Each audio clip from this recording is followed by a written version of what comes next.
Put some peanuts out there, those old stale peanuts. There's a bunch of crows around here yesterday, but I had to take off and go do something else, so I couldn't hang around here and stay. But I'm thinking I just wait till I take off and then go down and munch on them. But I remember sitting up, was filming or videoing from the side of a lake in Litchfield, and I just stood there. And a bunch of pigeons swarmed me. And some old person is sitting there feeding the pigeons, I'm sure, and I probably reminded pigeons of that old person. But anyway, I don't care for pigeons. I don't hate them. I just don't much care for them. But I'm thinking the person as I'm addressing at that vivid dream that where we're having astral sex. I'm sure she's never going to respond to that, even if she shared the experience with me and enjoyed it tremendously. I'm sure she'd never share it. I'm sure she would never publicly, or even in an email, would never admit to enjoying it like it. I'm just saying she's probably that type of person.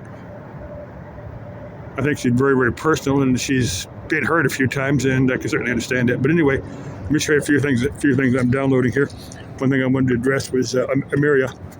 I'm still not 100% sure if that's how you pronounce the name, but she's got one where they made several where she's with another chick, and this one where she's with a guy.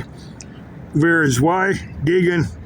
Now, German-speaking people are gonna get upset at me for we're two going something derailed the world.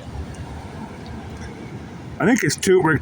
We're two going against the rest of the world. Is what I think it's saying, but I can get part of that. Where is why? I have trouble with that. The Z is the S sound. Z. We're two going something the world. I think we're two going against the rest of the world is what I think it says. But let me show you some of that other stuff I'm getting. This is Sarah in Tune. That's not her. This is another chick. She was joining. I'm pretty sure Sarah likes guys, but she's down in Tucson. I'm a little bit too old for her. This is my WSM video. I've got two more. I got two more I did from a roof. They're much quicker.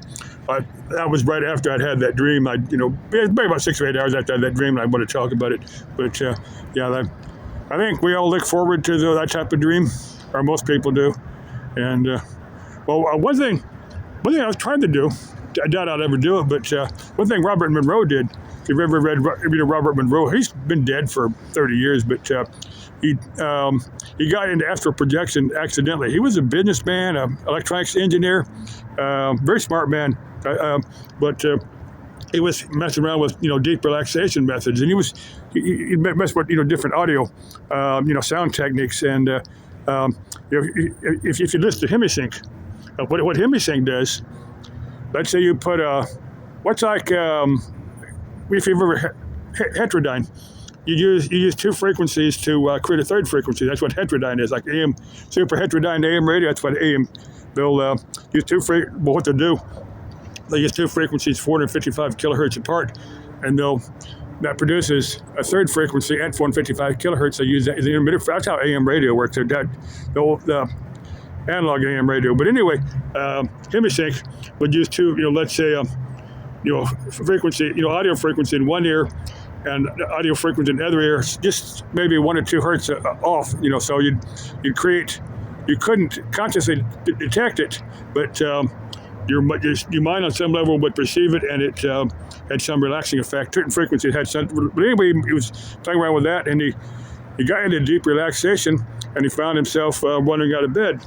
Wandering out of his body. First he floated. First thing he thought he was dead, because he could see his body laying there. Then he noticed another body, laying on the bed with him, and he said, "Well, that's my wife. Who's in bed with my wife?" So he said, "Oh, that's me. That's my body there." But anyway, after a few seconds, he sat back in his body, and he talked to a few people. He finally got a hold of some people that were knowledgeable of the astral realms, and the guy goes, "Well, you did it without spending years and years with going to India, spending many years with a guru learning how to do it. You did it by accident." There's been a few people do it by accident, and it kind of shocks them. They don't really know what it is, but people have near-death experiences too, which is you just go into the same place under a different set of circumstances. But found that kind of interesting. But what Robert Monroe would do, he would in his astral body, once you get good at it, he would visit friends of his. Let's say I'd say Joe and Martha. They were having a barbecue. Joe was making a few beers. Martha was having her wine or whatever. They were having a barbecue. Find out some burgers in their backyard. Just to them and maybe with their kids out there munching on the burgers. But Robert Monroe would visit them. His after-body, see what they're doing. Not being a voyeur, but just seeing what they were doing. And later.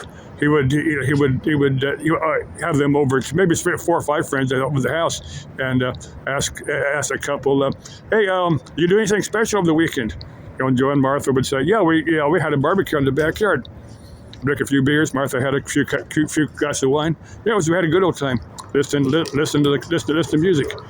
I don't know, back then it was probably, I don't know if it's country, western, or rock, but that's irrelevant. But I've always thought that. But anyway, Robert Monroe, said he wrote. Like Far Journeys Out of the Body, and he's the third one, I don't remember, but he's got a wiki page on Wikipedia if you're interested in Robert Monroe, but it gives a full background on him, but he was he was a businessman.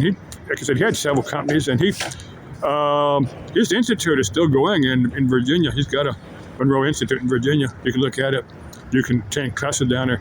Anyway, just wanted to put that out there. Chick, if you want to share experience with me, send me a text. But bye-bye.